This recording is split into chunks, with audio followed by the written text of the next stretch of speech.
Generally speaking నీ individual growth ఈ film ఇండస్ట్రీలో ఈ 25 yearsలో అని చెప్పాలంటే what would you say Ravi?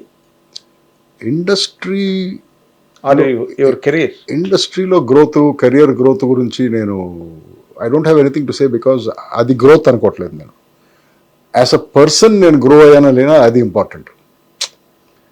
So నాలో ఉన్న డిఫెక్ట్స్, యూత్లో ఉన్న డిఫెక్ట్స్, ఇప్పుడు నేను అడల్ట్ని అయ్యేసరికి ఆర్ మిడిల్ ఏజ్డ్ అడల్ట్ని అయ్యేసరికి ఎన్ని నేను ఓవర్కమ్ చేయగలిగాను, that is my growth I consider. Okay, అంతేగాని కెరియర్ గ్రోత్ ఏముంది, అది it's not. Okay, but as you said ఇప్పుడు ఎర్లీ ఏజ్లో నీ డిఫెక్ట్స్ అన్ని నీకేం అనిపించి వాటిని కరెక్ట్ చేసుకున్నావు? చాలా ఉంటాయి బ్రదర్. ఇప్పుడు ప్రతి ఒక్కరికి రకరకాల ఇండివిజువల్ పర్సనల్ డిఫెక్ట్, అది మనకి ఇది సబ్జెక్టు. అది మీ డిఫెక్ట్స్ ఏంటో మీ ఒక్కడికే తెలుసు. అలాగే నా డిఫెక్ట్స్ నాకు ఎలా ఉండేదంటే ఇంపేషెన్స్ పెద్ద డిఫెక్ట్ ఉండేది. అది స్లోగా చాలా పేషెంట్ లెవెల్కి వచ్చాను ఇప్పుడు నేను. అంటే అది డెఫినెట్గా గ్రోతే నాకు. అలాంటివి చాలా చాలా ఉంటాయి బ్రదర్. ఇప్పుడు సెన్సిటివిటీ. ఇంతకుముందు నేను యంగ్గా ఉన్నప్పుడు I was very selfish fellow. ఎంతసేపు నా గురించి, నా చొక్కా, నా బూట్లు, ఇది ఎంతసేపు ఆ సెల్ఫిష్నెస్ ఉండేది. నాకు పెళ్ళయి పిల్లలు పుట్టిన తర్వాత స్లోగా సెల్ఫిష్నెస్ పోయి సెల్ఫ్లెస్నెస్లోకి వచ్చింది. అవతల గురించి ఎక్కువ ఆలోచించడం మొదలుపెట్టింది. సో ఇవన్నీ పర్సనల్ గ్రోత్ ట్రెజెక్టరీసే. అఫ్కోర్స్ కొంత ఫారిన్లో ఉండటం వల్ల కొంత చేంజ్ వచ్చింది. ఏంటంటే బేసిక్గా ఒక దేశం కల్చరు దాని రోడ్ల మీద కనిపిస్తుంది అంటారు. కరెక్ట్. వెస్టర్న్ సివిలైజ్డ్ కల్చర్ ఏంటంటే మనం కారు వేసుకుని వెళ్తున్నామంటే ఒక మనిషి ప్లాట్ఫామ్ దిగాడు అనుకోండి క్రాస్ అవడానికి, మనం బ్రేక్ వేస్తాం. సో బేసిక్గా వాళ్ళు ఎక్కడైతే బ్రేక్ వేయాలో అక్కడ బ్రేక్ వేస్తారు. మనం ఏంటంటే ఒక మనిషి క్రాస్ అవుతున్నాడని చూడంగానే యాక్సలరేటర్ నొక్కుతాం. ఆడు క్రాస్ అయ్యే ముందు మనం వెళ్ళిపోవాలని. సో అంటే అక్కడ ఏంటి బేసిక్గా మన గురించి మనం ఆలోచిస్తున్నాం, వాడి గురించి ఆలోచించట్లేదు. Correct. You understand what I'm saying? మీకు ఎక్కడన్నా సిటీలో ఒక యూటర్న్ చేయాలంటే ఎవరన్నా దారిస్తాడా? అస్సలు. ఒక్క ఫ్రీ లెఫ్ట్ అన్నా ఫ్రీగా ఉంటుందా? అన్ని బ్లాక్ అయ్యి ఉంటాయి కదా. కరెక్ట్. They don't care. వెనకాల ఎవడో వెళ్ళాలి ఫ్రీ లెఫ్ట్, ఓకే ఉంటాడన్న టైప్లో ఉంటారు వాళ్ళు. సో ఇది ఒక నాలో డిఫెక్ట్ ఉండేది. ఒకప్పుడు నేను కూడా మేబీ అలాగే ఉండేమో.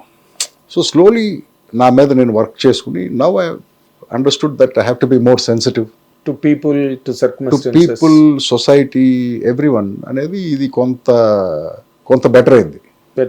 మేబీ అక్కడక్కడ సెల్ఫిష్నెస్ వచ్చేస్తుందేమో బయటికి. బట్ ఓవరాల్ గా మేజర్ లెవెల్లో I have become very more sensitive to other people. మన సొసైటీలో ఉంటున్నాం కదా, we have to be sensitive to other people. 100%. So ఆ సెన్సిటివిటీ కొంత వచ్చింది అనుకుంటున్నా. అంటే when you look back in your career, అదొక స్టెడ్ ఫాస్ట్ కెరీర్. ఏది చెయ్యాలనుకున్నావో అదే చేసావు, అది చేయడానికి ఇబ్బంది పడ్డావు, దానికోసమే నిలబడ్డావు. This all your trajectory of the career. ఆ బిగినింగ్ డేస్లో because of being impatient or having no patience, దానివల్ల నీకంటూ జరిగిన ల్యాప్సెస్ కానీ, లేదా the things that you lost or the things that you were bereft of? I didn't lose anything, but ఇండస్ట్రీలో కొంత bad name వచ్చి ఉంటుంది.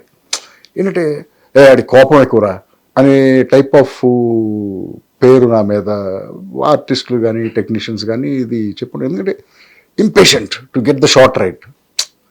అదే American style. Impatient if there is a mistake done. పేషెంట్స్తో హ్యాండిల్ చేయటం కాదు అది. సో అది ఇప్పుడు కొంత చాలా వరకు తగ్గింది ఇప్పుడు నాకు. బట్ అప్పుడు ఏంటంటే అప్పుడు కూడా నేను బడ్జెట్లో సినిమాలు తీయాలని ట్రై చేయటం. బట్ బడ్జెట్లో తీసే సినిమాలని ఫిల్మ్లో షూట్ చేసేవాళ్ళం. ఫిల్మ్ కదా, ఫిల్మ్లో షూట్ చేసే film is expensive. So artist వల్ల టేక్ అయినా, కెమెరామెన్ వల్ల టేక్ అయినా బడ్జెట్ కదా, అది తట్టుకోలేకపోయాను స్టార్టింగ్లో. సో అందుకు వీడు బాగా కోపిస్తురా అనేవాళ్ళు. బట్ యాక్చువల్గా ఇన్సైడ్ టెన్షన్ ఏంటనేది నా ఒకడికే తెలుసు. సో మేబీ పేషెంట్గా హ్యాండిల్ చేసి ఉంటే మేబీ సిచ్యువేషన్ డిఫరెంట్గా ఉండేదేమో. బట్ ఆ ఇంపేషెన్స్ ఉండేది. బట్ నవ్ ఐఎమ్ అలాగైనా లాక్కొచ్చావు కదా. Now I'm very cool about things. ఎప్పుడు 2002 నుంచి తీసుకుంటే You have been doing films Consistently. continuously and consistent బాగా ఎవ్రీ ఇయర్ ఒక ఫిల్మ్ నీ దగ్గర నుంచి వస్తూనే ఉంది కన్సిస్టెంట్ గా ఇప్పటి వరకు. ఈ మధ్య ఏదో 3-4 ఏళ్ళు కొంచెం ఏదో మధ్యలో గ్యాప్ ఏం రాలేదు. ఈ కోవిడ్ తర్వాత పోస్ట్ కోవిడ్ ఇయర్స్ ఏం చేసామంటే నేను డైరెక్ట్ గా థియేటర్స్కి వెళ్లకుండా బిజినెస్ మారింది కదా, అవును థియేట్రికల్ బిజినెస్ కొంచెం స్లంప్ రావటం ఇది జరిగింది. ఏ ఫ్రైడే జనం సినిమాకి వెళ్తారు వెళ్ళరు, ఎలాంటి సినిమాకి వెళ్తారు అనే డౌట్స్ వచ్చేసింది. ఎందుకంటే థియేటర్ ఆక్యుపెన్సీస్ అన్ని పడిపోయినాయి కోవిడ్ తర్వాత. అవును. సో అప్పుడు ఏం చేసామంటే బిజినెస్ని ఓటీటీ వైపు షిఫ్ట్ చేసాం. సో లాస్ట్ 3-4 ఇయర్స్లో 5 ఓటీటీ ఫిల్మ్స్ చేసి ఉంటాం. So we've very busy. Theatrical లేదు కానీ but we been very busy with productions and yeah. Fantastic. అంటే ఇందులో ఒక హీరోగా చేసేవు, బిసైడ్స్ బీయింగ్ ఒక డైరెక్టర్ గానే కాకుండా యాక్టర్ గా తక్కువ డైరెక్షన్స్ లో కూడా చేసావు సినిమాలు. అండ్ మీద లేవు అన్ని క్యారెక్టర్లు చేసావు. హిట్ టీవీ యాప్, ఇందులో short news, live news, entertainment shows, movies, digital magazines తో పాటు మీ జిల్లా వార్తలను కూడా ఫ్రీగా చూడొచ్చు.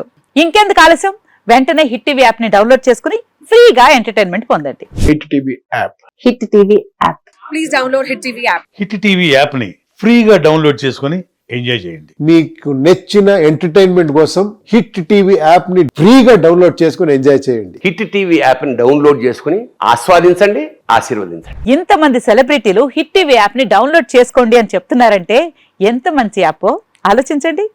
అమెరికా అమెరికా అమెరికా అమెరికాలో చదవాలనుకునే వాళ్ళకి విశ్వసనీయమైన పేరు మన శౌర్య కన్సల్టెన్సీ. UK లో 1 year masters, UK లో 1 year masters, 2 years work permit up to 5 years visa. Contact Saurya Consultancy. Contact 89851 89851.